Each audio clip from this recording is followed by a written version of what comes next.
नर्तन ही train है, आयु reservation, अहंकार सीट है, डिब्बा है ये मन। और बोले श्वासा ये रफ्तार बतला रही है, उतरने की मंजिल करीब आ रही है। देना ट्रेन है तो ट्रेन नर्तन ही ट्रेन है, आयु रिजर्वेशन, अहंकार सीट है और डिब्बा है ये मन। श्वासा की रफ्तार से गाड़ी चल रही है। और कितना अद्भुत चिंतन है। आपने भी शायद अपने जीवन में इस चिंतन को नहीं किया होगा जो महाराज जी ने सोच लिया। क्या सोचा है? सबसे पहले देखा था बचपन का स्टेशन। क्या देखा? सबसे पहले देखा था बचपन का स्टेशन, मिला बाद में फिर जवानी का जंक्शन, और फिर बुढ़ापे से आगे चली जा रही है, उतरने की मंजिल करीब आ रही है। बुढ़ापे से आगे चली जा रही है, उतरने की मंजिल करीब आ रही है। बुढ़ापे से आगे चली जा रही है, उतरने की मंजिल करीब आ रही है। ये ट्रेन का सफर है। उसके बाद बोले दिन रात पटरी पे ये दौड़ती है, मुसाफिर को अपने शहर छोड़ती है, और रास्ते के सब दृश्य दिखला रही है, उतरने की मंजिल करीब आ रही है। कितना अद्भुत है। उसके बाद पूज्य महाराज जी कहते हैं कि जीवन का सत्य क्या है, और यही ट्रेन में होता है। अंत में क्या होता है? बोले छूटेगा अपने परायों का मेला, राजेश्वरानंद उतरना अकेला। हम लोग कभी ट्रेन में जाते हैं, बातचीत करते हैं तो उसी मित्रता हो जाती है। भाई कोई मित्र बन गया तो उससे बड़ी घनिष्ठता हो जाती है। सोचते हैं साथ में भी उतर जाता, लेकिन उसका टिकट अभी आगे का है। तब बोले छूटेगा अपने परायों का मेला।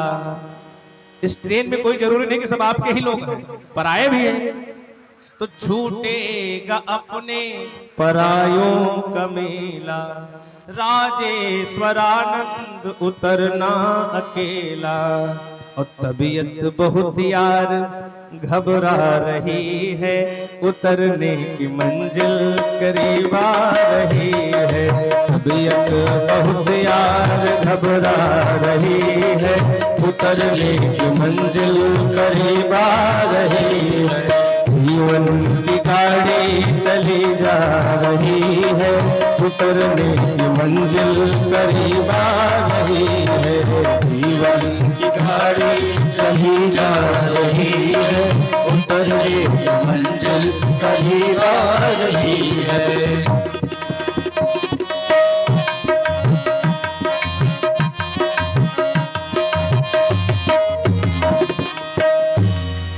बोले कृष्ण कन्हैया लाल जय। तो क्या कहते हैं कि ये जीवन कैसा है? ट्रेन का सफर है। रे मन मुसाफिर निकलना पड़ेगा, ये काया कुटी खाली करना पड़ेगा। एक ना एक दिन इस कुटिया को खाली करना पड़ेगा। क्यों? बोले आएगा नोटिस, जमानत न होगी, और पल्ले में घर कुछ अमानत न होगी। साधारण नोटिस आ जाती है तो हम उसका जवाब दे देते हैं, नहीं रुपया पैसा दे करके बच जाते हैं। लेकिन जब वो नोटिस आएगा तो उसको बचाने वाला कोई नहीं। बोले आएगा नोटिस, जमानत न होगी, और पल्ले में घर कुछ अमानत न होगी। तो फिर हो के कैद तुझको जाना पड़ेगा, काया कुटी खाली करना पड़ेगा।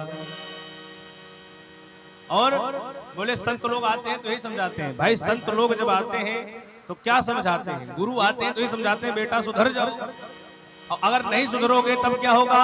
बोले मेरी न मानो यमराज तो मनाएंगे, और तेरा कर्म दंड मार मार भुगताएंगे। मेरी न मानो यमराज तो मनाएंगे, तेरा कर्म दंड मार मार भुगताएंगे।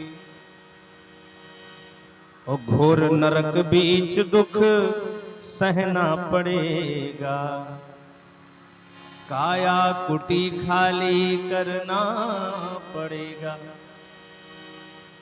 गीतानंद जी महाराज, गीता कुटी हरिद्वार उनका पद है। वो कहते हैं, कहे गीतानंद फिरेगा तो रोता, अलख 84 में खाएगा गोता, और फिर जन्म लेकर तुझको मरना पड़ेगा, काया कुटी खाली करना पड़ेगा। तो कहते हैं महाराज कि ये जो मरने की बात है, इस अगर व्यक्ति अपना मरने की तैयारी कर ले तब तो उसका कल्याण हो जाए। तो यही प्रश्न किया है कि म्रियमाणस्य किम कर्तव्यम, मरने वाले को क्या करना चाहिए। और हम लोगों को भी यही समझना चाहिए कि मरने वाले को आखिर करना ही क्या चाहिए। तो कितने लोग जानना चाहते हैं कि मरने वाले को क्या करना चाहिए? सब जानना चाहते हो? और परीक्षित जी भी यही जानना चाहते हैं, प्रश्न किए हैं मरने वाले को क्या करना है। तो ध्यान से सुनना है। बोले मरने वाले को 3 बात का अभ्यास करना चाहिए। सुखदेव जी ने जब इस प्रश्न को सुना तो उन्होंने उत्तर देते हुए, उत्तर देने से पहले अपने गुरु जी का स्मरण किया है, उसके बाद उत्तर देते हैं। कहते हैं, परीयानेस्ते प्रश्न कृतो लोक हितम नृप, आत्मभिसम्मतां पुंसां श्रोतव्यादिषु यः परा। कहते हैं महाराज, मरने वाले को 3 चीज का अभ्यास करना चाहिए। वो 3 चीज कौन सी है? बोले तस्मात् भारत सर्वात्मा भवानीश्वरो हरिः, श्रोतव्यः कीर्तितव्यश्च स्मर्तव्यक्षता भयम्। वो 3 चीज है। बोले 3 काम करना है। कौन कौन? बोले श्रोतव्यः कीर्तितव्यश्च स्मर्तव्यः, ये 3 चीज। पहले क्या करना है? बोले सुनो। तो क्या सुनना है? दुनिया भर का प्रपंच नहीं सुनना है कि फलाने ने क्या किया, धमाके ने क्या किया। तब बोले भगवान की कथा को सुनो, भगवान ने क्या किया। आजकल हम लोग बैठते हैं तब यही चर्चा करते हैं कि भैया उनके यहाँ क्या हुआ। तो क्या करना है? बोले कि भगवान की चर्चा सुनो। पहले क्या करना है? बोले सुनो। क्यों? क्योंकि जब तक सुनोगे नहीं तब तक जानोगे नहीं, और जब तक जानोगे नहीं तब तक प्रेम नहीं कर पाओगे। इसलिए जाने बिनु न होई परतीति, जाने बिनु न होए परतीति, जाने बिनु न होए परतीति, जाने बिनु न होए परतीति, बिनु परतीत होए नहीं प्रीति, बिनु परतीत होए नहीं प्रीति, जाने बिनु न होए परतीति, जाने बिनु न होए परतीति। जब तक भगवान को जानोगे नहीं तब तक उनसे प्रेम नहीं होगा। तो पहले क्या करना है? जानना है। और जानने के बाद बोले श्रोतव्यः, उसके बाद बोले कीर्तितव्यश्च। पहले कथा सुनो और कथा सुनाओ। इसका मतलब ये नहीं कि मंच मिले बहुत बड़ा, आपको मंच मिल जाए बहुत बड़ा, आपको जो है व्यवस्था मिल जाए तभी आप भगवान की कथा सुनाओ।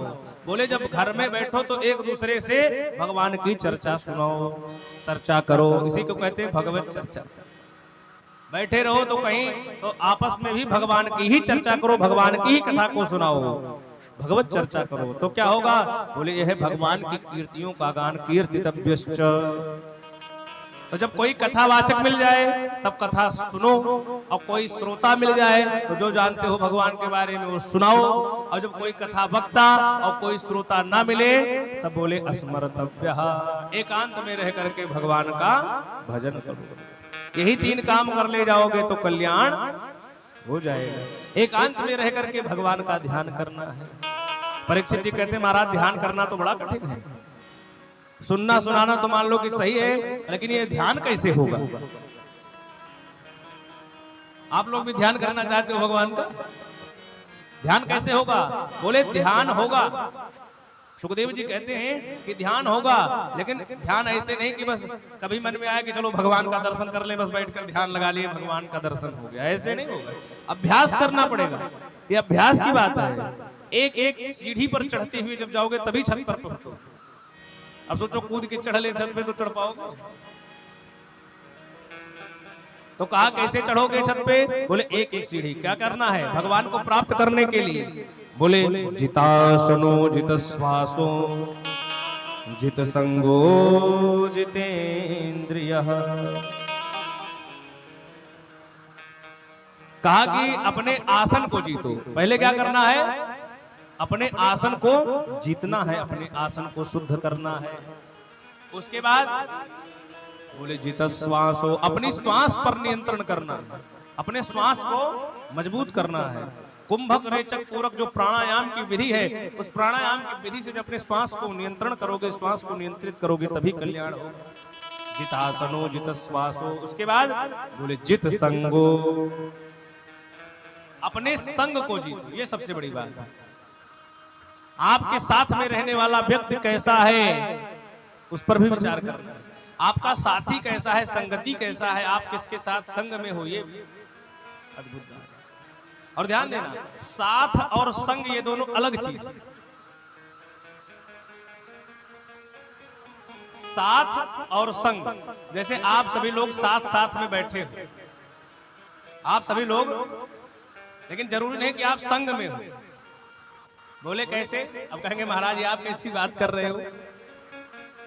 तो कहे कि आप साथ साथ बैठे हो लेकिन संग में नहीं हो। बोले कैसे? बोले शरीर से तो आप साथ में हो, लेकिन मन आपका दोनों का मिल नहीं रहा है, इसलिए संग में नहीं हो। साथ में तो हो लेकिन संग कब में होगा? बोले जब आप दोनों का मन भी मिल जाए तब उसे बोलते हैं संग। तो तन की निकटता को साथ बोलते हैं और मन की निकटता को संग बोलते हैं। तो बोले कि संग, आपके संग में रहने वाला, यानी आपके मन में रहने वाला, आसपास में रहने वाला, जिससे आपका बड़ा लगाव हो रहा है, वो कैसा है? आप विचार करो। आपके साथ में आप किसी चोर के साथ 2-4 दिन रह जाओ, तो भले आप चोरी ना करते हो, लोग कहेंगे हमको लग रहा है कि ये भी जो है, अब पुलिस पकड़ेगी तो चोर को, उसके बाद अगर कहीं पुलिस चोर ने आपको देखा है और चोर फरार हो गया तो पहले तुम्हें पकड़ेगी कि बताओ कहां है तुम्हारे साथ वाला। शराबी के साथ रहोगे तब, बोले शराबी के साथ रहोगे तो चाहे जो हो, आज नहीं तो 2-4 दिन में एक आध घूंट पिला ही देगा, कहेगा एक ढक्कन पी लो भैया। क्या कहेगा? ये बड़ा बढ़िया दवाई है, ठंडी लगती हो तो इसको एक ढक्कन मात्र पी लो, ज्यादा नहीं, ठंडी की तो रामबाण इलाज है। तो कहा महाराज शराबी के साथ रहोगे तो एक न एक दिन एक आध ढक्कन। तो बोले संगति ये बहुत बड़ी बात है। पता चल रहा है चोर के साथ रहोगे तो भगवान का ध्यान कर पाओगे, तब ध्यान तो कहीं अलग रहेगा। इसीलिए सत्संग, सत्पुरुषों का, सत्य का, संतों का संग करना चाहिए। अब भाई संत के संग रहोगे तो क्या करेगा? सुबह नहाना धुला देगा, कहेगा चलो बैठ के जपो 4 माला, राम राम कहो। आप तो अयोध्या जाते रहते हैं, जब भंडारा होता है तो कहते हैं पहले राम राम करो तो भोजन मिलेगा, है? तो भोजन करना है तो राम राम। तो कहा कि महाराज इसीलिए अच्छे लोगों के संग में रहना चाहिए। तो क्या? जितासनो जिता श्वासो जित संगो, ये 3 चीज करना है। उसके बाद बोले जितेंद्रियः, इंद्रियों पर संयम करो। इंद्रियों पर संयम कैसे होगा? आजकल समस्या क्या है? हमारी इंद्रियां हमारे बस में नहीं। आंख ने कह दिया कि आज ये फिल्म देखना है, तो तुरंत उसको जो है हम सर्च करके कहीं ना कहीं से उसको देखते हैं। कहीं पता चला कि कहीं कोई अभिनेता आया है, ऑर्केस्ट्रा हो रहा है 10 किलोमीटर दूर, तो अपना गाड़ी स्टार्ट किए उसको देखने के लिए भगे। आंख आपके नियंत्रण में नहीं है। क्यों? क्योंकि आंख जो कह रही है आपका। ऐसे जीभ ने कहा कि आज हमको बढ़िया रसमलाई खानी है, तो याद आ गई कि फलाने की दुकान पे बढ़िया रसमलाई मिलती है, तुरंत भगे रसमलाई खाने। बोले नियंत्रण में नहीं है। नियंत्रण कैसे करना है? नियंत्रण कैसे होगा? बोले आप जो देखना चाहते हो आंख वो देखो, ये नहीं कि जो आंख देखना चाहती है वो आप देखने लगो। आप जो खाना चाहते हो वो खाओ, जिह्वा ने जो कहा उसको नहीं खाना। आप जो खाना चाहते संयम। जितेंद्रिय, हमारे पास 10 इंद्रियां हैं, 5 कर्मेंद्रियां और 5 ज्ञान इंद्रियां। तो कहा महाराज इन इंद्रियों को जो भटका रहा है ये कौन है जानते हैं? ये इंद्रियां मान लो घोड़े हैं और इनकी लगाम मन के पास। किसके पास है? इंद्रियों का राजा मन है। मन ही इनको कंट्रोल कर रहा है कि आपको कब कितना तेज चलना है। तो बोले मन को अगर कंट्रोल करना है तो पहले इंद्रियों को धीरे धीरे इकट्ठे। आप सोचो कि मन को जो है जीत लें तब तो बड़ी समस्या है।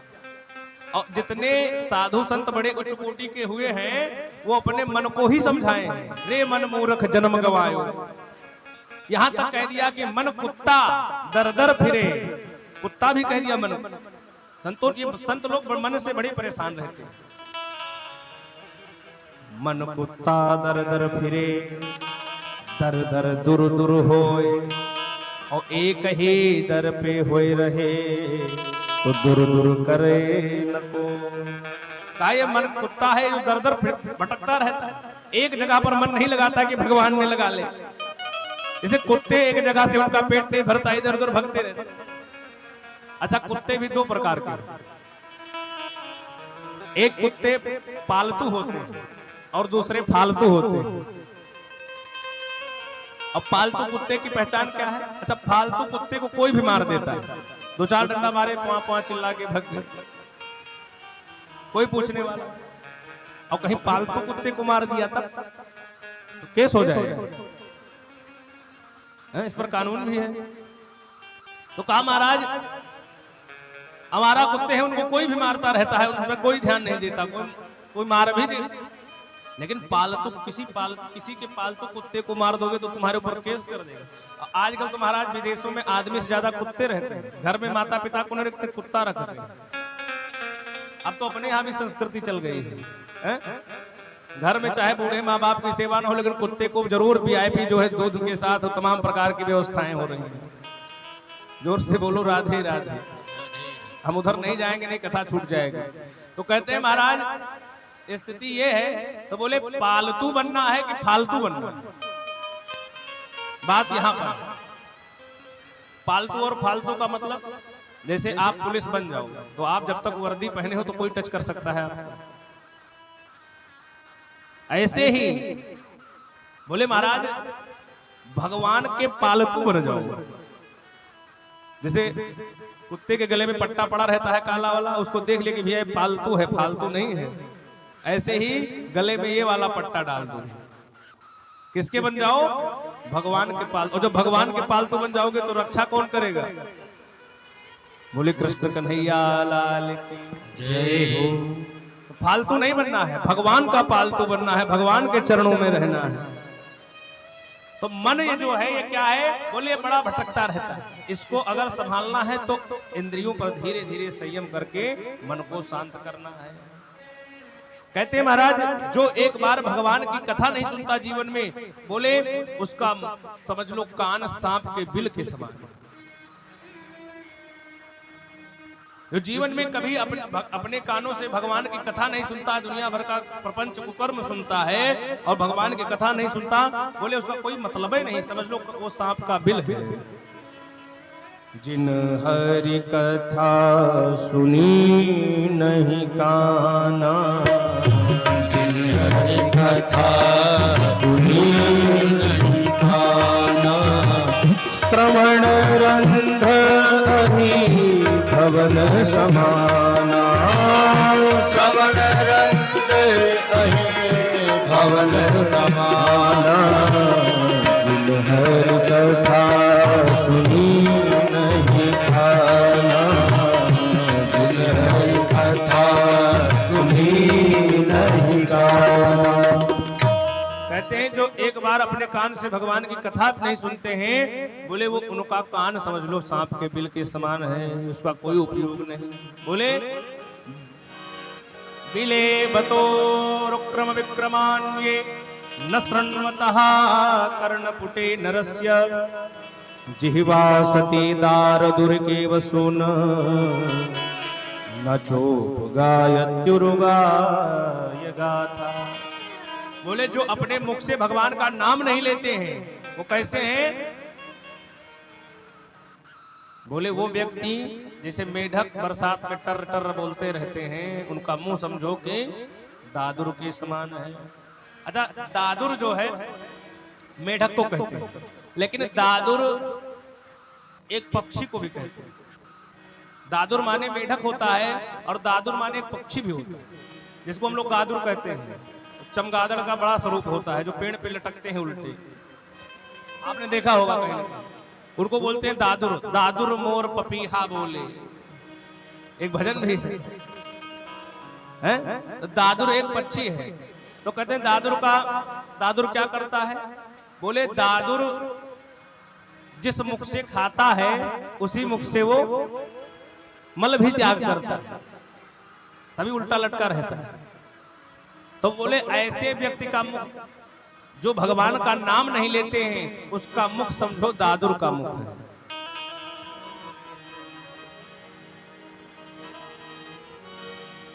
तो जो एक बार भी भगवान का नाम अपने मुंह से नहीं निकालते, वो समझो कि व्यर्थ में ही दुनिया भर का काम करते हैं। इसलिए जिह्वा न वक्ति भगवद गुण नाम धेया, कहते हैं भगवान के नाम का उच्चारण जो नहीं करता उसका मुख मानो दादुर के समान है। तो भगवान का नाम हमेशा स्मरण करना चाहिए। हाथों से भगवान के कीर्तन में ताली बजानी चाहिए। इस प्रकार का दिव्य उपदेश देते हैं। आगे यहीं से विदुर और मैत्रेय जी का संवाद प्रारंभ होता है। विदुर जी ने बहुत सुंदर सुंदर प्रश्न किया है। अंत में विदुर जी ने पूछा कि महाराज मुझे इस सृष्टि का क्रम बताइए कि सृष्टि का सृजन कैसे हो। तब मैत्रेय जी ने कहा कि विदुर जी महाराज, इस सृष्टि का क्रम सर्वप्रथम भगवान विष्णु के नाभि कमल से ब्रह्मा जी का प्रादुर्भाव हुआ। इस सृष्टि के पहले भगवान विष्णु के नाभि कमल से ब्रह्मा जी का प्रादुर्भाव हुआ। तो ब्रह्मा जी जब प्रकट हुए तो उन्होंने सोचा कि भाई मैं कौन हूं, मुझे किसने जन्म दिया, मेरा पिता कौन। ढूंढने लगे, बहुत ढूंढा, जब नहीं मिले तो उनको शब्द सुनाई दिया। तप, तो तपस्या करने लगे। कई वर्षों की तपस्या के बाद भगवान ने उन्हें दर्शन दिया और दर्शन देकर के चतुश्लोकी भागवत का उपदेश दिया और ब्रह्मा जी से कहा कि जाओ सृष्टि करो। तब ब्रह्मा जी ने सृष्टि करना प्रारंभ किया और सृष्टि में सबसे पहले 4 पुत्रों को जन्म दिया। सनक, सनंदन, सनातन, सनत कुमार। ये ब्रह्मा जी की मानसिक सृष्टि है। यहाँ पर ब्रह्मा जी ने इन 4 पुत्रों को प्रकट किया और कहा जाकर सृष्टि करो। चारों ने मना कर दिया कि अरे पिताजी हम तो सृष्टि नहीं कर सकते, हम तो भगवान का भजन करने वाले व्यक्ति हैं, सृष्टि कैसे करें। ब्रह्मा जी ने कहा अरे मूर्ख, तुम मेरे पुत्र हो, मैंने तुम्हें उत्पन्न किया है और तुम अपने पिता की आज्ञा की अवहेलना कर रहे हो। अपने पिता की आज्ञा ना मानना, इससे बड़ा दंड मिलेगा तुम्हें। उन्होंने कहा आप चाहे जो करो, हम नहीं करेंगे सृष्टि। और प्रणाम करके जाने लगे। ब्रह्मा जी ने श्राप दे दिया कि जाओ, तुम जितने बड़े हो इतने बड़े रह जाओगे, इससे ज्यादा बड़े नहीं होगे। तब से सनकादि ऋषि वैसे ही क्रोधित हो गए ब्रह्मा जी। और ब्रह्मा जी जब क्रोधित हुए तो उनकी भौं फट गई। भ्रुकुटी भेदन करके रुद्र भगवान का प्रादुर्भाव होता है। बोले शंकर भगवान की जय हो। शंकर भगवान प्रकट हो गए। ब्रह्मा जी ने कहा कि प्रभु आप कौन। उन्होंने कहा कि मैं रुद्र हूं, आदेश कीजिए, मैं आपका सुपुत्र हूं। भगवान ब्रह्मा ने कहा कि देखो सृष्टि करो जाकर, मेरा एक ही उद्देश्य है, सृष्टि करो जाकर। भगवान शिव ने सोचा कि अभी इन्हें मना कर दूंगा तो देखा है श्राप दे दिए हैं, हमको भी दे देंगे। तो भगवान शिव हमारे बड़े चतुर है, क्या किया, कहा कि जो काम करने का मन ना करे उस काम को बिगाड़ दो। तो अगला व्यक्ति कहेगा भैया तुम जैसे रोटी बनाना नहीं है, बनाने का मन नहीं है, और कोई कह रहा भैया रोटी बनाओ, तो जाके उल्टा सीधा टेढ़ी मेढ़ी रोटी बनाने लगो, कहेगा भैया ऐसा है कि लाओ हम ही बना लें, काहे परेशान हो गए। सब्जी बना रहे उसमें नमक ज्यादा करते, कभी कभी जब माताओं का मन नहीं करता है बनाने तो यही करती है, जला देंगी सब्जी रोटी। बोलो कृष्ण कन्हैया लाल की जय। तो कहा कि भगवान शिव ने सृष्टि किया, सृष्टि में क्या उत्पन्न किया, बोले बिच्छू, सांप, भूत, प्रेत, डाकनी, साकनी, ब्रह्म राक्षस, बेताल, तमाम प्रकार के मारीगण इकट्ठे हो गए। अब तो महाराज सब चिघाड़ रहे हैं, दौड़ रहे हैं, कूद रहे हैं। ब्रह्मा जी ने देखा महाराज ये कौन सी सृष्टि हो गई, दौड़ करके कहा रे महाराज, चरणों में गिर पड़े ब्रह्मा जी की, तुम मेरे पिता हो, मेरे पुत्र नहीं हो तो मेरे गुरुए मिले। कहा कि अब सृष्टि बंद करो। शंकर भगवान ने कहा कि मैं यही तो चाहता है। भोले बाबा हमारे तुरंत भाग करके कैलाश पर्वत पर विराजमान होकर भगवान का भजन करने लगते हैं। अब की बार ब्रह्मा जी ने 10 पुत्रों को जन्म दिया, जिसमें नारद जी महाराज हैं, अत्रि, वशिष्ठ आदि 10 पुत्रों को जन्म दिया।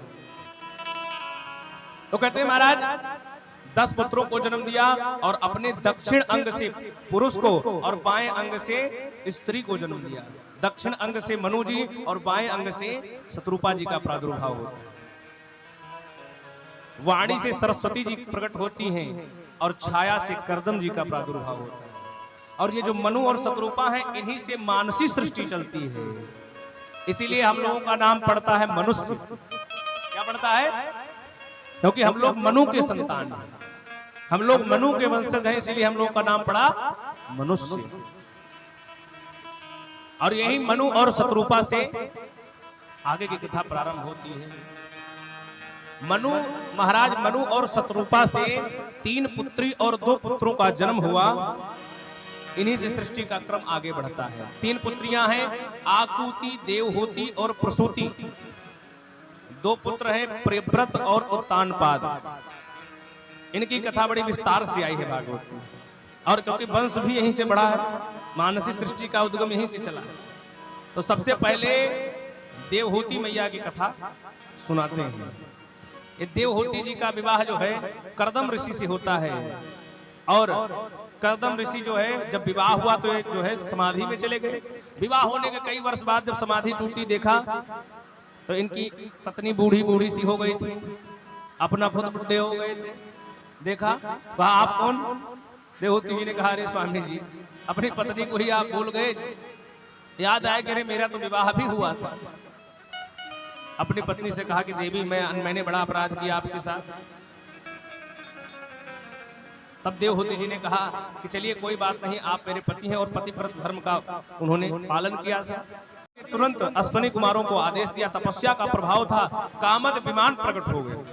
एक कामद विमान जानते हैं क्या करता है? कामद विमान का मतलब है कि आप उस विमान में बैठेंगे तो जो कामना करेंगे वो वस्तु तुरंत प्रकट हो जाए, उसी को कामद विमान कहते हैं। माने सारे सुख भोग की वस्तुएं वहां पर उपलब्ध रहेंगी। अश्वनी कुमारों ने तुरंत ऐसा महाराज इलाज किया कि दोनों एकदम जैसे विवाह हुआ था उस समय था वही यौवन प्राप्त हो गए। और उन दोनों ने उस कामद विमान पर विहार किया। कहते हैं महाराज धीरे धीरे करके 9 कन्याएं उत्पन्न हो गई। और 9 कन्याएं हुई। इन्हीं में सती जो अनुसुईया जी हैं, सती अनुसुईया, अरुंधति अनुसुईया आदि, इनकी 9 कन्याओं में से वो इन्हीं मां देवहूति की कन्याएं थी। स्वाहा हविर्भू, ये 9 कन्याएं हुई।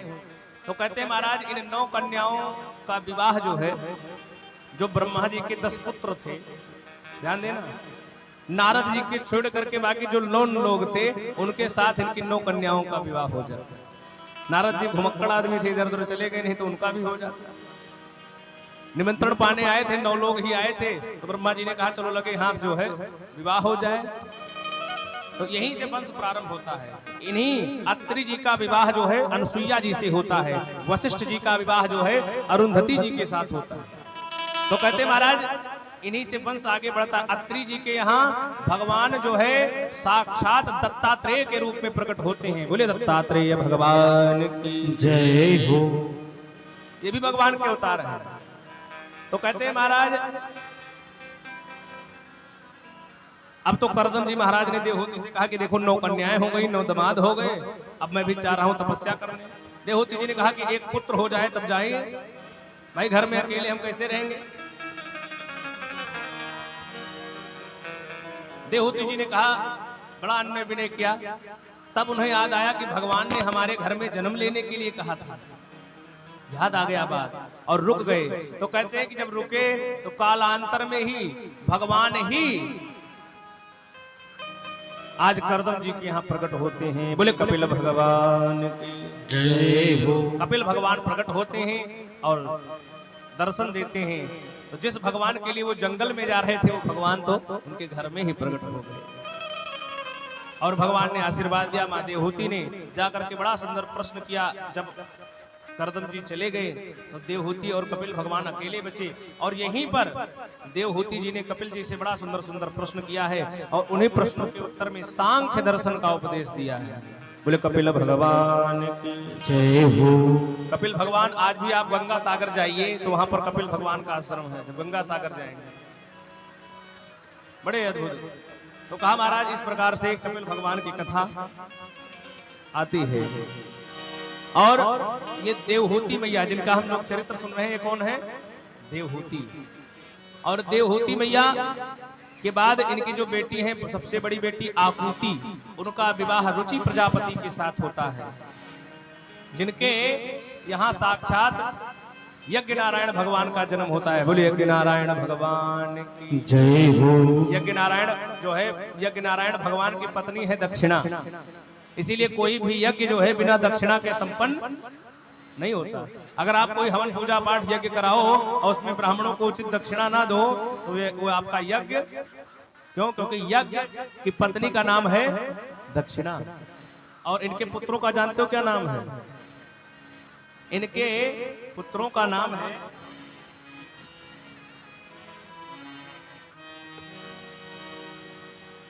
इनके पुत्रों का नाम है फल। जब आप यज्ञ करते हो, दक्षिणा देते हो, तभी आपको फल के रूप में प्राप्त होता है। बोले कृष्ण कन्हैया लाल की जय हो। अब आगे कहते हैं महाराज इनकी जो सबसे छोटी बेटी है प्रसूति, उनका चरित्र सुनाते हैं। कहते हैं प्रसूति जी का विवाह हुआ दक्ष प्रजापति के साथ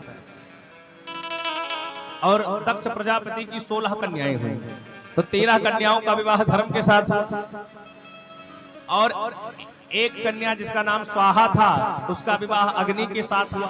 एक का नाम स्वधा था तो पितरों के साथ उनका विवाह हुआ।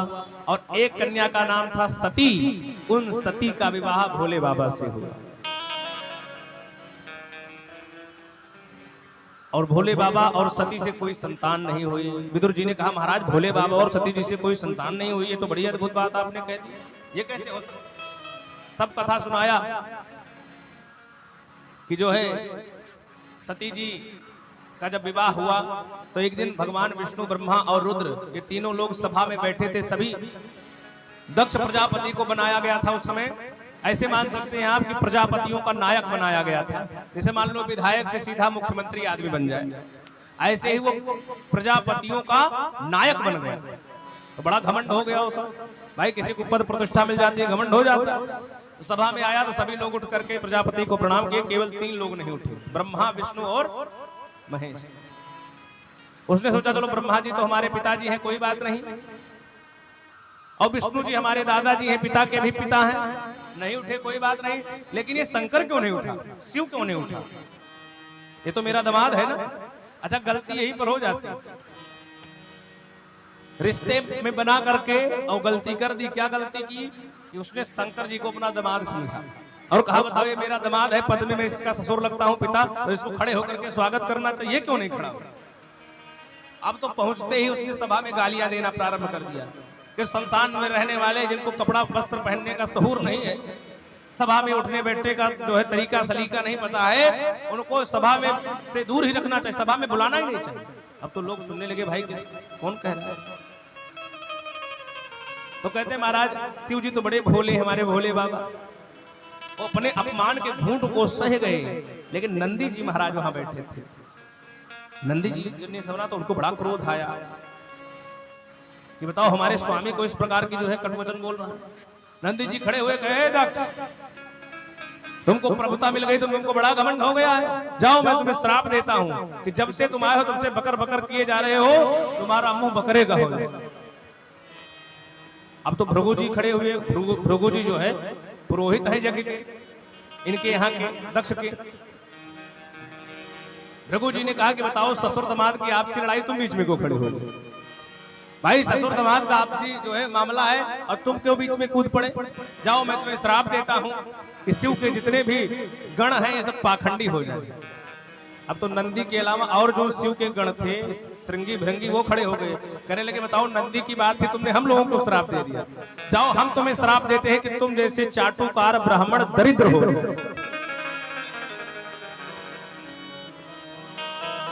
अब तो महाराज कहां जो है धर्म की सभा थी, कहां सांप की सभा बन गई।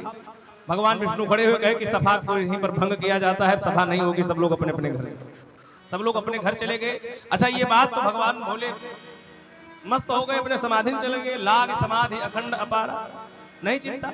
लेकिन इस बात को जो है दक्ष के मन में बड़ी ये बात लग गई कि बताओ मेरा अपमान हो गया, मैं प्रजापतियों का नायक हूं, मेरा अपमान। और उसने बहुत बड़ा हरिद्वार के कनखल में जाकर के उसने यज्ञ किया, यज्ञ में सबको बुलाया और शंकर जी को नहीं बुलाया। और सबसे कहा, एक बात विशेष आग्रह किया कि भैया ऐसा है कि जब आप लोग हमारे यहाँ यज्ञ में आएंगे तो ये सीधा रूट नहीं आना है कि सीधा आप कनखल चले आओ, पहले जाओ कैलाश पर्वत, वहां दिखा के आओ कि हम जा रहे हैं। ऐसे आजकल होते नहीं है।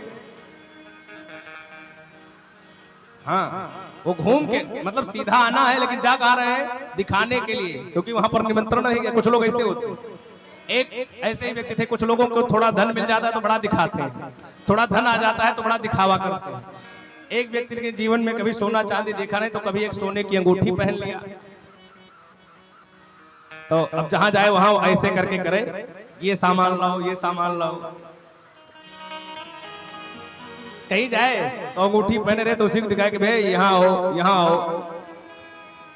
तो बड़े सब लोगों ने कहा तो बड़ी विडंबना है, दिखा रहा एक अंगूठी जीवन में। एक सेठ जी के यहाँ जो है, सेठ जी महाराज बैठे थे, मिठाई की दुकान खोले थे। सेठ के यहाँ जानते ही हैं तमाम सोना चांदी रहता है, वो तो महाराज पूरा हथवे में पहने थे सोना चांदी। अब उनके यहाँ पहुंच गया, कहने लगा ये जलेबी कितने की है, ये मिठाई कितने की हो, दिखा रहा है बार बार। सेठ जी ने कहा तो बड़ा जो है विडंबना, सेठ जी पूरे हाथवे में पहने थे। जब वो बार बार कहे कि ये जलेबी कितने की, ये बर्फी कितने की, सेठ जी ने कहा कि ऐसा है कि ये सारी एक भाव की है, देख लो ध्यान से, सारी मिठाइयां एक भाव की। जोर से बोलो राधे राधे। तो कहते महाराज जब किसी को थोड़ा पद प्रतिष्ठा मिलता तो दिखावा बहुत करते, तब क्या कहे कि ऐसा इधर से नहीं आना है। कहां से जाना है? पहले कैलाश जाओ, वहां से उड़ करके तो विमान लेकर। अब तो भोले बाबा हमारे समाधि में बैठे, सती जी वहां बैठी हैं, विमान उड़ने लगे। सती जी देख रहे हैं कि तो बड़ा सुंदर सुंदर विमान सज करके जा रहे हैं, कहाँ जा रहे हैं? भोले बाबा से पूछा कि ये कहाँ जा रहे हैं? भोले बाबा तो जानते हैं। भोले बाबा ने कहा कि आपको नहीं पता है, तो आपके पिताजी ने यज्ञ किया है, वहीं जा रहे हैं सब। सती जी ने कहा अरे आप ऐसे कह रहे हैं कि जो है तो निमंत्रण हम लोग भी चले भाई, ये नहीं पूछा, कहा कि चलो हम लोग भी चलते हैं। अरे कहे कि देवी जी निमंत्रण तो आया नहीं, ये कैसे हो सकता? मतलब मेरे पिताजी हमसे इतना प्यार करते हैं, हमको निमंत्रण नहीं दिया, ऐसा हो ही नहीं सकता। मानने को तैयार नहीं, कह रही चलो चलो। शिव जी ने कहा कि नहीं नहीं, जहां से निमंत्रण ना आए वहां नहीं जाना चाहिए। तो कहा शिव जी ने कि जहां से निमंत्रण ना आया हो वहां जाना उचित नहीं है। सती जी ने कहा कि देखो मैं भी जानती हूँ, आप ही शास्त्र नहीं जानते। गुरु के यहाँ, पिता के यहाँ, मित्र के यहाँ न्योता ना आए तब भी पहुंचे रहना चाहिए, वहां पहुंचने की जरूरत नहीं है। शिव जी ने कहा कि बात तो तुम्हारी सही है, लेकिन हमेशा नहीं, आप जा सकते हैं, इस बात को ध्यान दें। जैसे कुछ ठन गया, विवाह है, कथा है, मान लीजिए यज्ञ है, कथा में तो बिना बुलाए जाना चाहिए कथा सुनने। लेकिन यदि कोई आयोजन है, कोई यज्ञ है, कोई बड़ी पूजा पाठ कर रहा है व्यक्ति, और कोई यज्ञ करा रहा है, कोई विवाह है, कोई मुंडन है, कोई मांगलिक कार्य चल रहा है, और वहां आपको निमंत्रण नहीं मिला, तो कदाचित आपका खासा ही मित्र हो तो नहीं जाना चाहिए। उसके बाद आप जाओ, 2 दिन बाद जाओ, 3 दिन बाद जाओ, उस समय नहीं जाना। समझाया कि वहां नहीं जाना चाहिए जहां पर जाने से लोग आपको देख करके प्रसन्न न हो, चाहे वहां सोना बरस रहा हो। आवत ही हर से नहीं, नैनन नहीं सने, तुलसी वहां न जाइए, चाहे कंचन बरसे में। कहते चाहे सोना बरस रहा हो, कदाचित वहां सोना भी बरस रहा हो, लेकिन अगर वहां जाने से लोग आपको देख करके प्रसन्न ना हो तो वहां नहीं जाना चाहिए। लेकिन सती जी नहीं मानती भाई, माताओं की मायके की बात आ जाए तो बात मानने को तैयार नहीं होंगे। आप कभी करके देख लीजिए, मायके की बात में कोई बात सुनना, जब नहीं मानी कहीं जाएंगे तो भगवान ने कहा कि आप जा सकती, हम तो नहीं जाएंगे। सती जी जाने लगी तो उनके साथ में नंदी और श्रृंगी को भेजा कि जा करके देखो। वो तो जान गए कि इनका कल्याण होने वाला नहीं है। सती जी जाती हैं, जाकर के देखा यज्ञ में भाग नहीं, यज्ञ में कोई भाग नहीं देखा, शिव जी का नहीं भाग देखा। और जाकर के जब वो पहुंची तो वहां किसी ने उनका स्वागत भी नहीं। भाई अपने मायके गई हैं, उनकी बहन वहां खड़ी थी, उनके पिता, किसी ने स्वागत नहीं किया, सब मुंह फेर लिए। अब बहने कह रही अरे बहन, व्यंग करने लगे, कहने अरे बहन तुम्हारे बिना तो मन नहीं लग रहा, तुम आ गई तो बड़ा अच्छा लग रहा है, लेकिन मैंने सुना कि पिताजी ने आपको निमंत्रण नहीं दिया। एक एक बात जो है गोली की तरह लग रही है। लेकिन कहते हैं सादर मिले ही, सादर भले ही मिली एक माता, भगिनी मिली बहुत मुस्काता। बहन तो एक माँ है, प्रसूति जी दौड़ करके हृदय से लगा दिया। बहनें तो बहुत व्यंग की, लेकिन माँ तो माँ होती है। माँ ने जाके हृदय से लगा लिया और कहा कि बेटी तुम आई नहीं, तुम्हारे पिता ने बहुत गलत कार्य किया है। सब कुछ देख करके जब यज्ञशाला की तरफ गई, यज्ञ में भाग नहीं देखा। अब सती जी क्रोधित हो गई। सबका भाग था, केवल शिव जी का भाग नहीं था। यज्ञ को आज डांटा, आज कहते हैं यज्ञ को देख करके दक्ष को डांटा, कहा कि मुझे तुम्हें पिता कहते हुए शर्म आ रही है। तुम भोले बाबा, भोले शंकर से तुमने विरोध किया। शिव जिसका नाम ही कल्याण है। शंकर शब्द का अर्थ जानते हैं जवान जी? आपका नाम भी शंकर है और शिव जी की कथा भी हो रही है। शिव और शंकर ये दोनों पर्यायवाची शब्द हैं, और शिव का अर्थ होता है कल्याण, शिवदम अथवा कल्याणम। मतलब जो दूसरे की कल्याण की भावना से हमेशा रहते हैं उनका नाम है, जो दूसरे के कल्याण के लिए ही इस दुनिया में है, वही है शिव।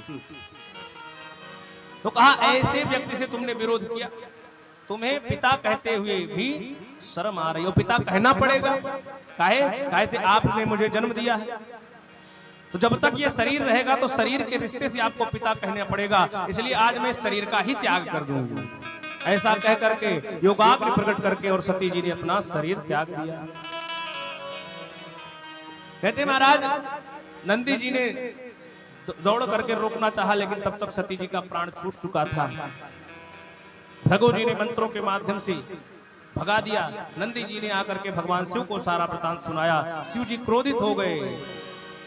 जटाटवी गलज्जल प्रवाह पावित स्थले गले वलंब्यलंबितां भुजंग तुंग मालिकां डमड्डमड्डमड्डमन्निनादवड्डमरवयं चकार चंद्र तांडवं तनोतु नः शिवा शिवम्। रुद्र रूप में तांडव करने लगे, अपने केस को तोड़ करके फेंक दिया तो वीरभद्र भगवान प्रकट हो गए। बोले वीरभद्र भगवान की जय हो। वीरभद्र को प्रकट करके कहा दक्ष यज्ञ जही, जाओ दक्ष के यज्ञ का विनाश कर दो। वीरभद्र भगवान पहुंच करके दक्ष के यज्ञ को विनष्ट कर दिया था। जितने देवता आए थे सबको मार करके अंग भंग कर दिया। भग देवता की आंख फोड़ दी, भूखा देवता का दांत तोड़ दिया। भृगु जो यज्ञ के आचार्य थे उनकी दाढ़ी नोच ली। कहा आचार्य जी कहाँ हैं, आओ दक्षिणा लेकर के तब जाओ। इतने में कहा दक्षिणा तो मिल गया, फल की जरूरत जजमान को पड़ेगी ना। दक्षिणा के बाद क्या मिलता है, फल तो मिलता है। तो कहा जजमान को बुलाओ। जजमान दौड़ के आए फल लेने के लिए। उनका मूली की तरह उनका जो है सर पकड़ा और तोड़ करके यज्ञ कुंड में सुहा कर दिया। अब तो सब अंग भंग हो गए, भाग करके ब्रह्मा जी के पास है। ब्रह्मा जी ने कहा मैं कुछ नहीं कर सकता हूँ। विष्णु भगवान के पास गए। विष्णु भगवान ने कहा इसमें मैं भी कुछ नहीं कर सकता हूँ, करने वाले वही हैं। कहाँ पहुंचे, भगवान शिव के पास। सभी लोग पहुंचते हैं और भगवान शिव से प्रार्थना करते हैं, हर हर बम बम जय शिव शंकर, हर हर बम बम जय शिव शंकर। पार्वती जी के प्यारे आए द्वार तुम्हारे, भोले बाबा आए द्वार तिहारे, आए द्वार तुम्हारे, भोले बाबा आए द्वार तिहारे। हर हर बम बम जय शिव शंकर, हर हर बम बम जय शिव शंकर, हर हर बम बम जय शिव शंकर, हर हर बम बम जय शिव शंकर। पार्वती जी के प्यारे आए द्वार तुम्हारे, भोले बाबा आए द्वार तुम्हारे, गुरु वाले आए द्वार, हम सबके प्यारे आए द्वार तुम्हारे।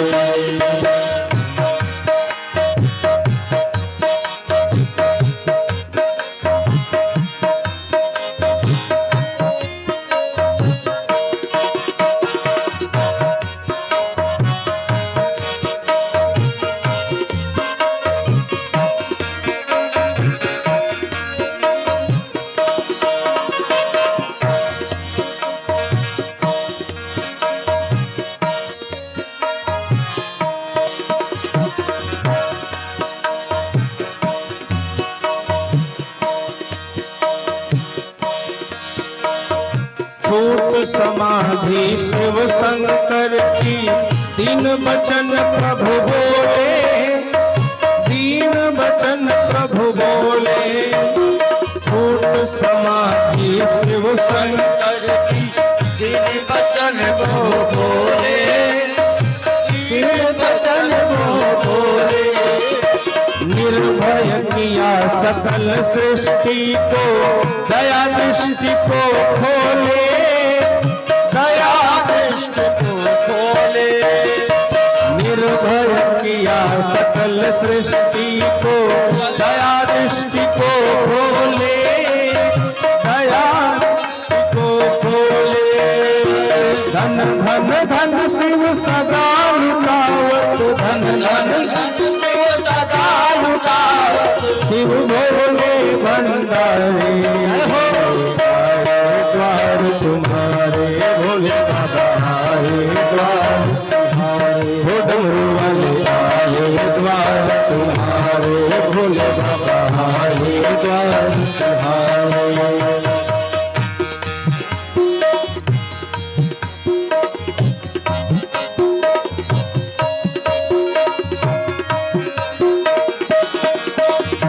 सागर के मंथन करने से प्रगट हुआ विष भारी, प्रगट हुआ विष भारी। सागर के मंथन करने से प्रगट हुआ विष भारी, प्रगट हुआ विष भारी। तीनों लोक में मचा कोलाहल, जागो हे त्रिपुरारी, जागो हे त्रिपुरारी। तीनों लोक में हुआ कोलाहल, जागो हे विषधारी, जागो हे विषधारी। डम डम डम डम डम डम डम डम डमरू बजावे, डम डम डम डम डमरू बजावे। सुत बलि उतारे, आए द्वार तुम्हारे भोले बाबा, आए द्वार तुम्हारे, हो हम आए द्वार तुम्हारे, हम सब के प्यारे आए द्वार तुम्हारे। हर हर बम बम जय शिव शंकर, हर हर बम बम जय शिव शंकर, पार्वती जी के प्यारे आए द्वार तुम्हारे भोले बाबा, आए द्वार तुम्हारे, हो भगवान आए द्वार तुम्हारे भोले बाबा, आए द्वार तुम्हारे, भगवान आए द्वार तुम्हारे, हो भोले बाबा आए द्वार तुम्हारे, हो भगवान आए द्वार तुम्हारे, भोले बाबा आए द्वार तुम्हारे, हो भगवान आए बोले शंकर भगवान की जय हो। सभी लोग दौड़ करके भगवान के द्वार पर पहुंचते हैं। भगवान शिव की समाधि खुली। भगवान ने कहा कि बताओ कैसे आना हुआ। भगवान तो सब जानते, हाथ जोड़ करके विनती करने लगे, महाराज अब यज्ञ में विघ्न हो गया तो यज्ञ को संपन्न कराओ, बताओ क्या करें। भगवान ने कहा, भूखा देवता है, कहे महाराज आपने वीरभद्र को भेजा था, मेरा दांत तोड़ दिया। भगवान ने कहा दांत क्या करोगे, सत्तू घोर के पियो। भक्त देवता ने कहा कि महाराज मेरी आंख फोड़ दी। तो कहा देखो अब आज से तुम आंख तो मैं तुम्हें नहीं दे सकता हूं, लेकिन जाओ आज से तुम अपने ज्ञान की दृष्टि से देखो। उसके बाद आचार्य जी आए, जिनकी दाढ़ी नोच दी थी वीरभद्र जी ने। आचार्य जी ने कहा कि बताओ मेरी आदत पड़ी है दाढ़ी पर हाथ फेरने की है, अब बताओ कैसे होगा। दाढ़ी पे मेरी बार बार जो है हाथ जा रहा है, दाढ़ी है ये नहीं, बड़ा अड़बड़ लग रहा है। भगवान ने कहा कि जाओ पूरी दाढ़ी तो नहीं आएगी लेकिन 2-4 बाल आ जाएंगे। तब से भृगुवंशियों की दाढ़ी बहुत थोड़ी सी ही आती है। जोर से बोलो राधे राधे। तो कहा महाराज दाढ़ी बहुत उनको मिल गई। अब कहा भाई यजमान को भी, तो जाकर देखा तो यजमान का सर गायब। तब भगवान ने दक्ष को बकरे का सिर लगा दिया। पहला ऑपरेशन वही हुआ था, ट्रांसप्लांट। बोले कृष्ण कन्हैया लाल की। और जब बकरे, क्योंकि श्राप भी लगा था उसको, तो जब बकरे का सिर लगा अब तो महाराज उसकी वाणी ही बदल गई, मानो उस मुंह में ही खराबी थी। वाणी क्या बदली, वो भगवान की स्तुति करने लगा और कहने लगा महाराज आपने बहुत बड़ी जो है शिक्षा मुझे दी और बहुत अच्छा किया, मुझे मार करके आपने बहुत अच्छा किया। बोले क्यों, बोले आपने मार करके मुझे कम से कम ये एहसास तो दिलाया कि मैं अभिमानी हो गया था। और तब जाकर दक्ष ने बकरे का जब सिर लगा तो बम बम, बकरे कैसे करते हैं, बकरा कैसे बोलता है, बम बम बम बम बोलता है। तो इसीलिए शंकर जी के मंदिर में जो भक्त होते हैं जाते हैं वहां बम बम बम बम करते हैं, नहीं हाथ ऐसे कर बोलते हैं, चिल्लाते हैं। तो ऐसा क्यों करते हैं जानते हो, क्योंकि जब ऐसी स्तुति जब दक्ष ने की तो भगवान हंसने लगे। तो जब भक्त जाते हैं और ऐसे वहां मंदिर में बम बम बम बम करते हैं, बकरे की तरह चिल्लाते हैं, तो भगवान शिव को अपने जो है ससुर की याद आ जाती है। और जैसे ससुर की याद आती है तो भगवान प्रसन्न हो जाते हैं। बोले कृष्ण कन्हैया लाल। और तब से जो है भगवान शिव जब प्रसन्न होते हैं वहां पर बम बम करते हैं। इस प्रकार से यज्ञ संपन्न होता है और भगवान शिव का फिर दोबारा विवाह हिमांचल राज की पुत्री के साथ हुआ। यहाँ तक की कथा भागवत में आई है, जो भागवत की हम लोग उससे चल रहे हैं। अब एक छोटा सा संकीर्तन करेंगे, उसके बाद छोटी सी कथा सुन करके तब आगे बढ़ेंगे, क्योंकि कथा बहुत है इसलिए कथा को हम लोग स्पर्श करते हुए चलेंगे। तो कथा तो हो गई, बहुत बढ़िया से कथा हो गई, किसी प्रकार का कोई वो नहीं हुआ, बहुत जो है कथाएं चल रही है, कोई कट नहीं रही कथा, एकदम सीधा चल रही है। तो इसलिए 2 बार भगवान नाम संकीर्तन, उसके बाद एक छोटी सी कथा, उसके बाद आरती। आप लोग सुन रहे हैं इसीलिए मैं सुना रहा हूँ। अगर सुनने वाला नहीं होता तो हम सुनाते नहीं, हम भी कहते चलो कोई बात नहीं, कीर्तन करा के आरती करा दो। बोले कृष्ण कन्हैया लाल की जय हो। नाम भगवान का जो दिल से लिया करते हैं, नाम भगवान का जो दिल से लिया करते हैं, उन्हीं भक्तों से प्रभु प्यार किया करते हैं। नाम भगवान का जो जो दिल से लिया करते हैं उन्हीं भगवान प्रभु लिया करते हैं।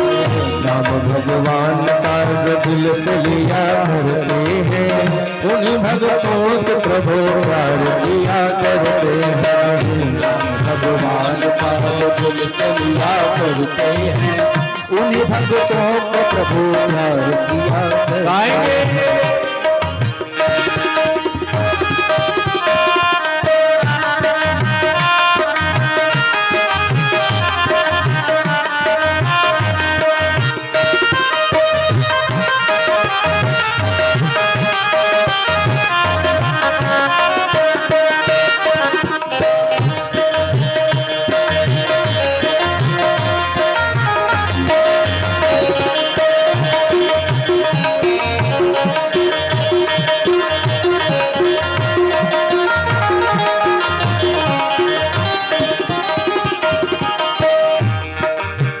कहाँ भगवान कहाँ दीन सुदामा देखो, कहिया पल में धनी दीन सुदामा देखो।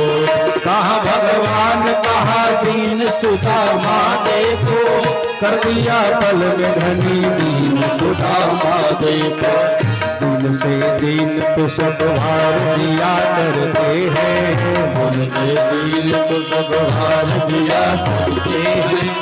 उन्हीं भक्तों से प्रभु किया करते हैं, उन्हीं भक्तों से प्रभु प्यार किया करते हैं। नाम भगवान का जो दिल से लिया करते हैं उन्हीं भक्तों से प्रभु प्यार किया करते हैं। नाम भगवान का जो दिल से लिया करते हैं उन्हीं भक्तों को प्रभु प्यार किया करते हैं।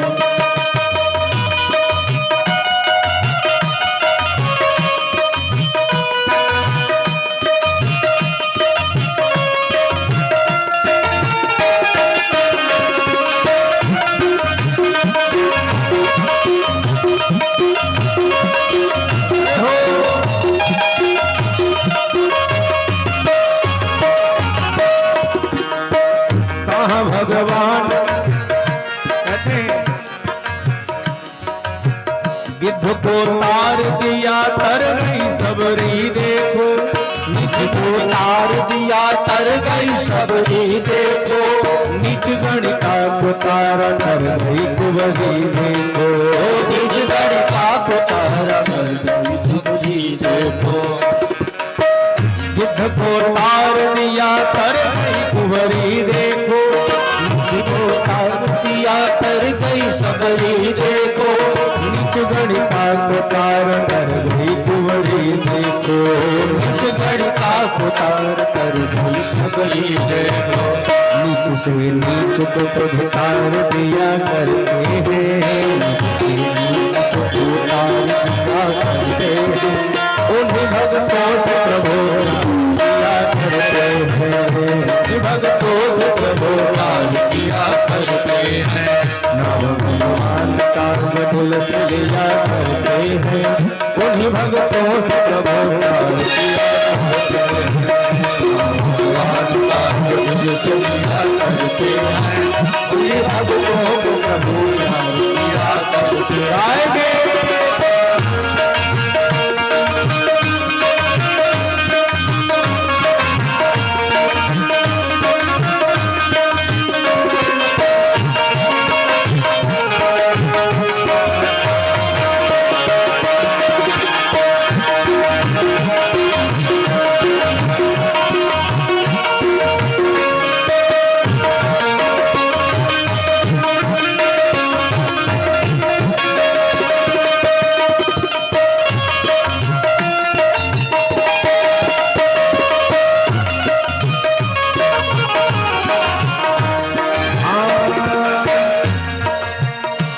पृथ्वी पे अधिक जब कभी पढ़ते देखा, कष्ट भक्तों के अधिक जब कभी पढ़ते देखा।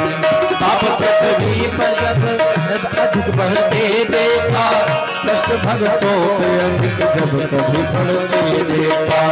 कष्ट भक्तों पे अधिक जब कभी पढ़ते देखा। लेके अवतार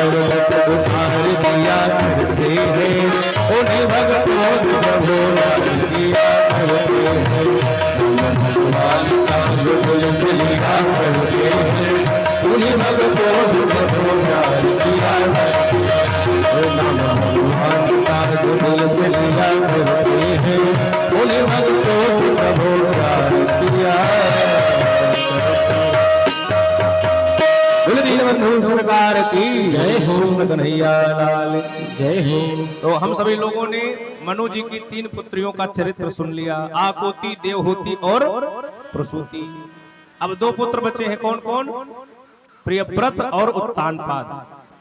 इनका चरित्र आता है। तो सबसे पहले इनके जो छोटे पुत्र हैं उत्तानपाद, उनका चरित्र आता है। कौन है? बोले महाराज ये राजा है। मनु महाराज के बाद ये राजा बने। तो जब राजा ये बने तो इनकी एक पत्नी है जिनका नाम है सुनीति। और सुनीति जो है ये बड़ी सुंदर स्वभाव इनका है, इनकी नीति बड़ी सुंदर है। तो कहते महाराज सुनीति और उत्तानपाद से एक पुत्र है जिनका नाम है ध्रुव जी। यहीं से ध्रुव जी का चरित्र है। तो कहा कि जो ध्रुव जी महाराज है ये भी भगवान के भक्त ही हैं। तो कहा महाराज राजा जी ने एक विवाह और किया। इनकी दूसरी पत्नी का नाम है सुरुचि, इनकी छोटी रानी है। लेकिन जब सुरुचि आई तो राजा जी से कहा कि या तो फिर अब सुनीति रहे या तो हम रहे। ध्यान देना, ये कथा बहुत गूढ़ है, इसको जब समझेंगे तो इसमें बड़ा दर्शन छुपा हुआ है। एक राजा है उत्तानपाद, इनकी 2 रानियां सुनीति और सुरुचि। और कहते महाराज इनसे भी एक पुत्र है जिनका नाम है ध्रुव, और सुरुचि से भी एक पुत्र है जिनका नाम है उत्तम। लेकिन राजा जी की आसक्ति कहां पर है? सुरुचि में ज्यादा आसक्ति है, उनसे ज्यादा प्रेम। सुरुचि ने कहा कि या तो फिर यही रहेंगे या तो हम ही रहेंगे। तो राजा जी ने क्या किया? सुनीति को घर से बाहर कर दिया और दूर एक जगह पर उनको एक स्थान दे दिया, वहीं रह रहे ध्रुव जी के साथ। तो कहते महाराज आज सुनीति जी दूर रह रही हैं। ध्रुव जी ने कई बार अपनी माँ से पूछा कि पिताजी कौन है, पिताजी कौन है। एक दिन मैया ने कहा कि तुम्हारे पिता यहाँ के राजा हैं। तो जब बच्चे को पता चला, भाई बच्चा तो जानना ही चाहता है पिता कौन है, सब चाहते हैं अपने पिता के साथ थे। आज ध्रुव जी महाराज दौड़ करके राज सिंहासन पर जहां पर उनके पिताश्री बैठे थे वहां जा करके अपने पिता के सामने जैसे पहुंचे। ध्रुव को देख करके उत्तानपाद अपने आप को रोक नहीं पाए, जा करके अपने पुत्र को गोद में उठा लिया, उठा करके और अपने सिंहासन राज सिंहासन पर बिठा दिया और प्यार करने लगे। जैसे ये बात सुनीति को सुरुचि को पता चली, सुरुचि दौड़ करके आई और दौड़ करके देखा कि बताओ ये जो है मेरी सौत के पुत्र को सिंहासन पर बैठा दिया। अपने पति को धक्का दे करके और ध्रुव जी को सिंहासन से उठा करके सीढ़ियों से नीचे फेंक दिया और बहुत डांटा। साधारण बात नहीं कही। क्या कहा कि तुम इस सिंहासन पर अपने जो पिता के गोद में बैठ रहे हो ये तुम्हारा हक नहीं है। ध्रुव जी ने कहा क्यों ये मेरे पिता नहीं है? बोले पिता बेशक है लेकिन तुम इनकी गोद में नहीं बैठ सकते। बोले कब बैठ पाऊंगा? और यहां पर सुरुचि ने बहुत बड़ी बात बोल दी। क्या बोली? इस जन्म में तो संभव नहीं है। अगर इस जन्म में संभव है तो एक ही चीज है। क्या? बोले जाओ और भगवान की तपस्या करो। जब भगवान प्रकट हो तो भगवान से कहना कि मुझे सुरुचि के गर्भ से जन्म दिलाओ, तब जाकर के जब तुम मेरे गर्भ से जन्म लोगे, मेरा पुत्र बनोगे, तब जाकर के अपनी गोद में बैठ पाओगे। ये बात ध्रुव जी के हृदय में लग गई। ध्यान देना, बच्चों का जो हृदय होता है, छोटे बच्चों का, ये बड़ा निर्मल होता है।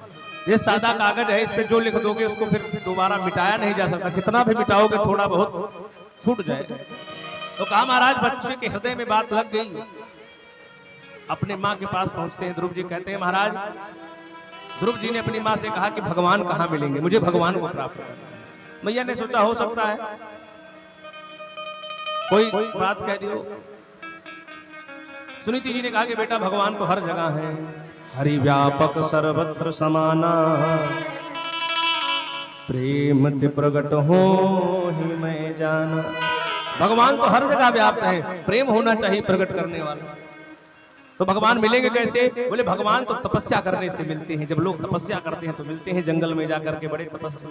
अच्छा ये बात सुनीति जी को नहीं पता है कि मेरा बेटा भग जाएगा। ये बात सुनते हो ध्रुव जी 6 वर्ष की अवस्था है ध्रुव जी महाराज की।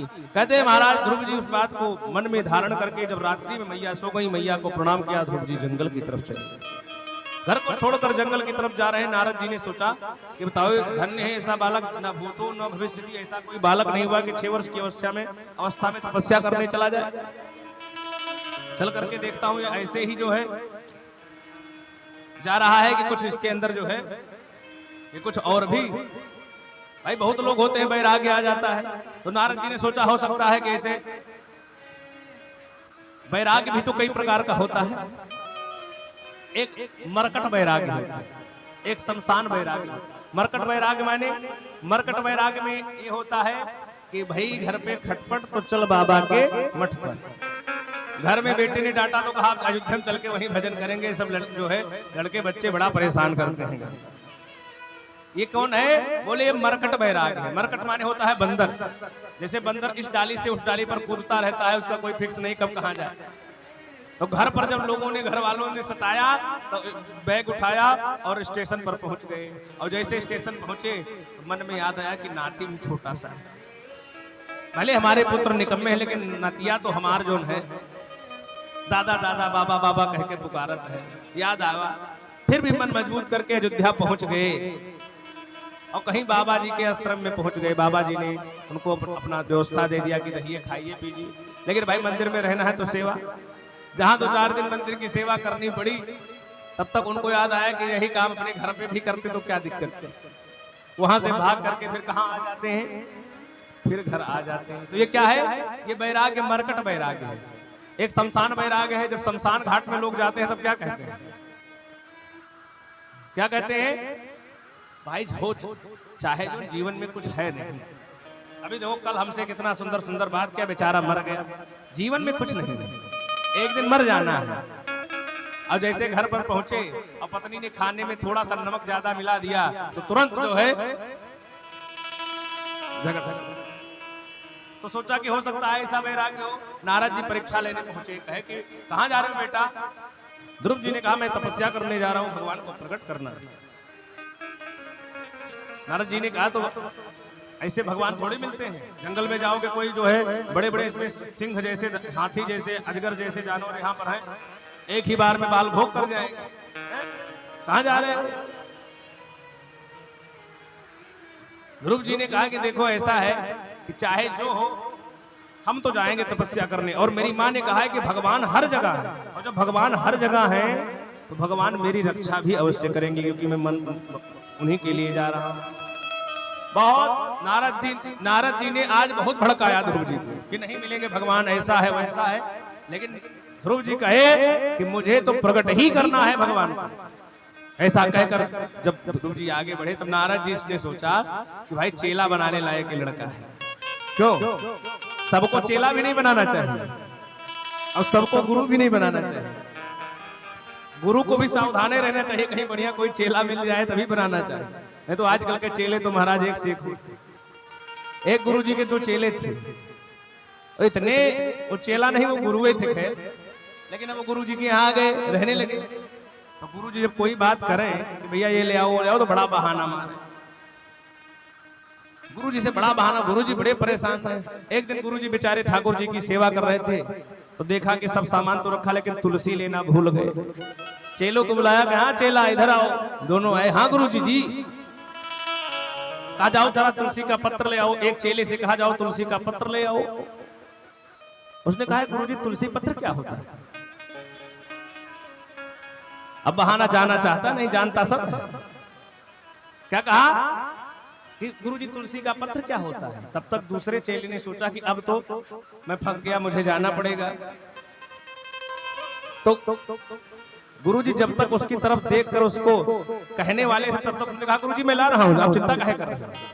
वही है ना जो केले के पत्ते की तरह बड़ा बड़ा होता है, अभी जाके तोड़ के ला रहा हूं। गुरुजी ने कहा है तो चेला नहीं तो गुरु ही मिले हो।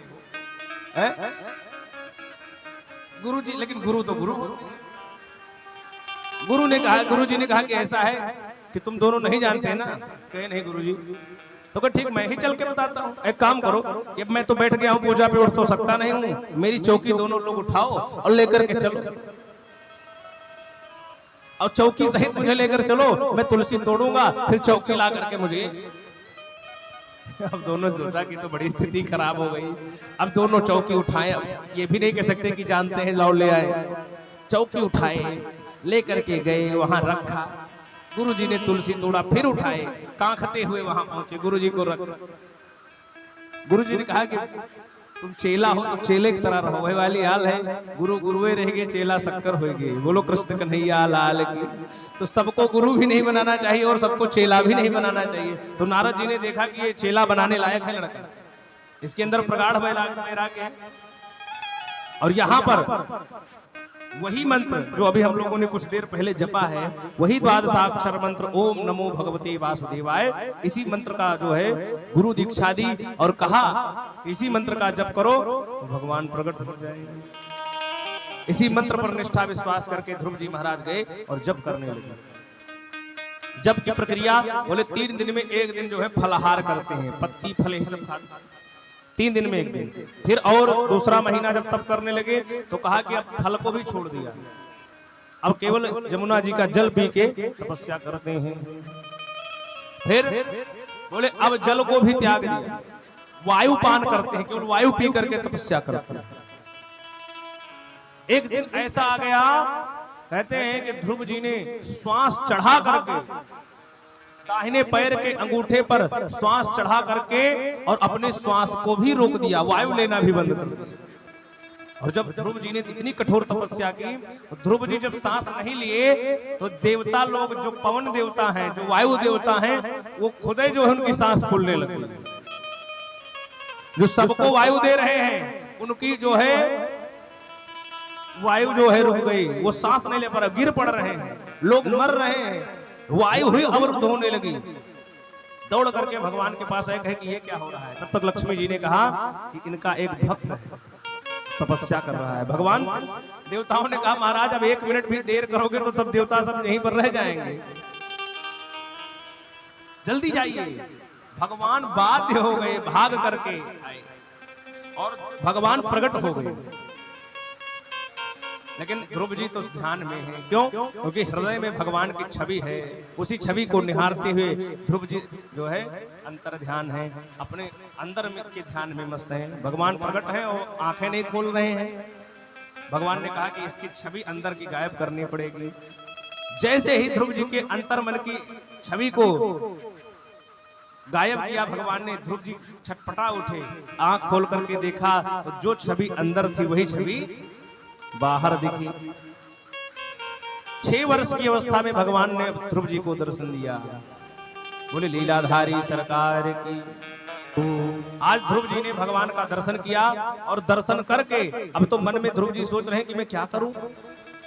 मैंने अपने गुरु जी से ये तो पूछा कि भगवान कैसे प्रकट होंगे, लेकिन मैंने ये पूछा नहीं कि भगवान जब प्रकट हो जाएंगे तब क्या करना है, पूजा पाठ कैसे होता है, मुझे तो कुछ पता नहीं, हकबका आ गई। तो भगवान ने तुरंत अपना शंख जो है ध्रुव जी के कपोल पर, गाल पर स्पर्श कराया और जैसे स्पर्श कराया तो कहते हैं वेद वेदांत कंठस्थ हो गए ध्रुव जी और स्तुति करने लगे। योऽन्तः प्रविश्य मम वाचमिमां प्रसुप्तां संजीवयत्यखिल शक्तिधरः स्वधाम्ना अन्याश्च हस्तचरण श्रवणत्वगादीन् प्राणान् नमो भगवते पुरुषाय तुभ्यम्। एकादशी का दिन है, 11 श्लोकों में बड़ी सुंदर स्तुति किया है। 11 श्लोकों में भगवान प्रसन्न हो गए, कहने लगे कि मांगो, क्या मांगना चाहते हो। ध्रुव जी मांगते हैं प्रभु इस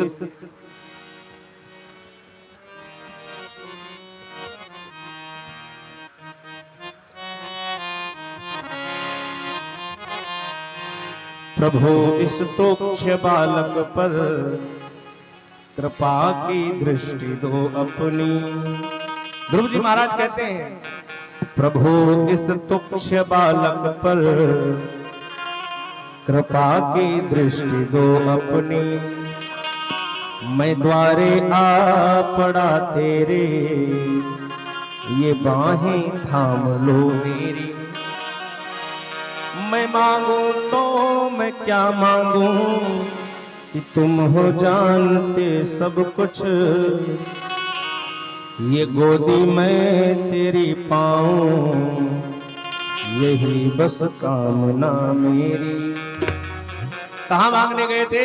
ध्रुव जी मांगने गए थे पिता की गोदी, और क्या कहते हैं, मैं आपकी गोदी पाऊं, मैं आपका पुत्र बनूं। तो ध्रुव जी ने आज क्या कहा कि आपकी गोदी में पाऊं, मुझे कुछ नहीं चाहिए। भगवान ने कहा कि देखो तुम आए तो थे कुछ मांगने, लेकिन तुम्हारी भाषा यहाँ पर बदली है, लेकिन मैं तुम्हें दूंगा। तो भगवान ने कहा कि जाओ, मैं तुम्हें आशीर्वाद देता हूँ कि 36,000 वर्ष तक तुम इस धरा पर राज करोगे। उसके बाद ध्रुव लोक तुम्हारे लिए एक अलग लोक बना रहा हूँ, ध्रुव लोक में जाकर के चमकोगे। आज भी ध्रुव लोक यहाँ से दिखाई देता है। और ध्रुव जी महाराज अमर हो गए 6 वर्ष की अवस्था में।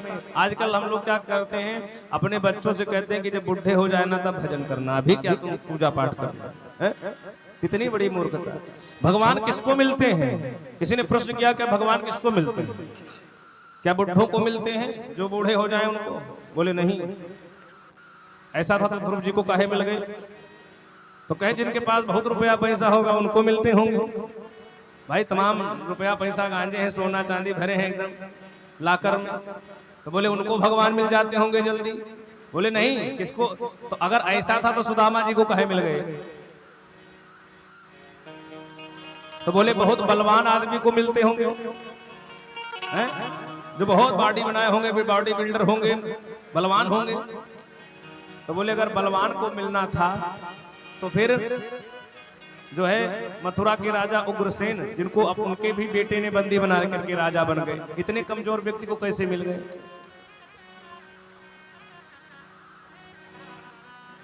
तो बोले भगवान मिलते किसको हैं? तो कहा भक्त्या तुष्यति केवलम, भगवान केवल भक्त को मिलते हैं, भाव जिसके पास है। दुर्योधन की मेवा त्यागे, साग विदुर घर खाई, सबसे ऊंची प्रेम सगाई। दुर्योधन की मेवा को त्याग दिया, उनके पास 56 प्रकार का व्यंजन था, लेकिन कहां पर गए भगवान? बोले विदुर जी के यहाँ, उनके यहाँ साग खा लिया। क्यों खाया? क्योंकि उस साग में भाव था।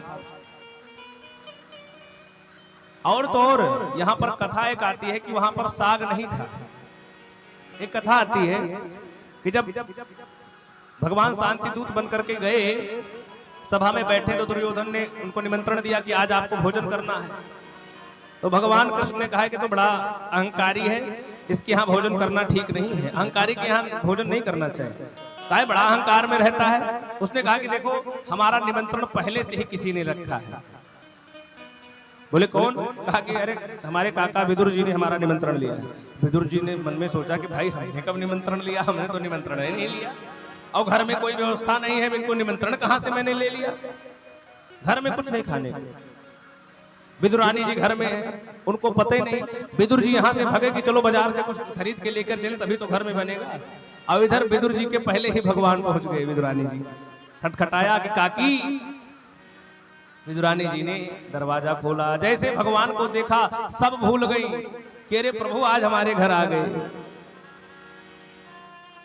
जल्दी जल्दी पीढ़ा को उठा करके रखा तो पीढ़ा उल्टा रख दिया, जहां सीधा रखना था। मन उनका तो भगवान के दर्शन में लगा है, पलट करके पीढ़ा रख दिया। भगवान उसी पर बैठ गए। कहा चलो जो भाव है उसी।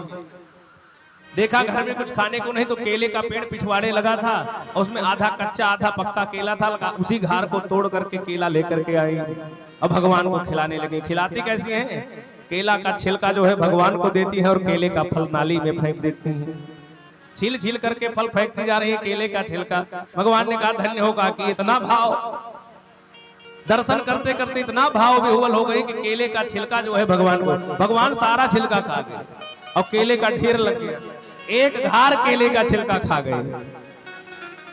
विदुर जी ने आकर के देखा कि अरे बावरी ये क्या कर रही हो, भगवान को तुमने केले का छिलका, ये तो केले का फल पूरा रखा हुआ है। अब जब देखा रोने लगी, चरणों को पकड़ लिया। भगवान ऐसे ही भक्त को मिलते हैं जो उनके प्रेम में पागल हो जाता है। इन्हीं बिगड़े दिमागों में, महाराज जी कहते थे, इन्हीं बिगड़े दिमागों में भरे अमृत के गुच्छे हैं, इन्हें पागल ही रहने दो, ये पागल ही अच्छे हैं। भगवान अधिकतर पागलों को मिलते हैं जो भगवान की भक्ति में पागल हो जाता है। तो भगवान क्या देखते हैं? भाव। आज ध्रुव जी को भगवान प्रकट 6 वर्ष की अवस्था में भगवान ध्रुव को मिल गए। जब ध्रुव जी लौट करके आए तो जो माँ उनको सिंहासन से उतार दी थी, वो स्वागत में थाली लिए, आरती की थाल लिए खड़ी है।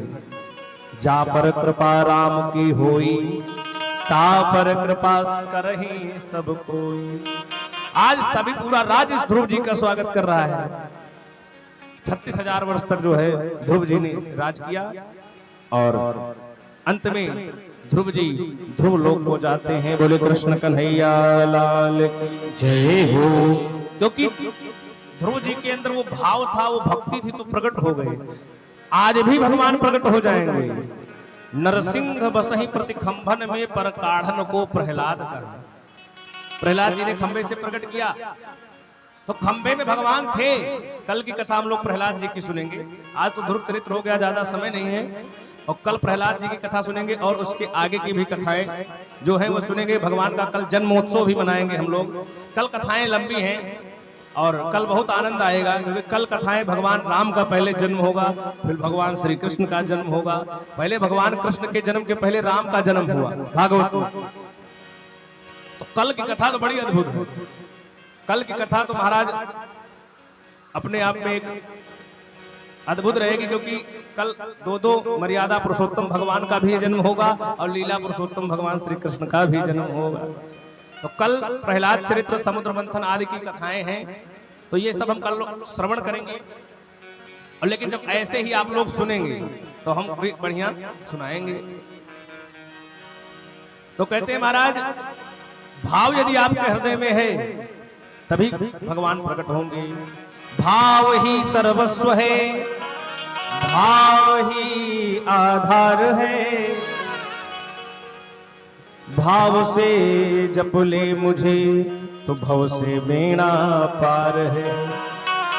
भाव वाले भक्त का भगवान पर भी भार है, इसीलिए पर ब्रह्म का होता यहाँ अवतार है। केवल भाव से ही भगवान प्रकट होते हैं, भक्ति से ही भगवान प्रकट होते हैं, और कोई गुण नहीं चाहिए। क्या चाहिए? अगर हृदय में भक्ति आ गई तो भगवान प्रकट हो जाएंगे। बोले भक्तवत्सल भगवान की जय हो।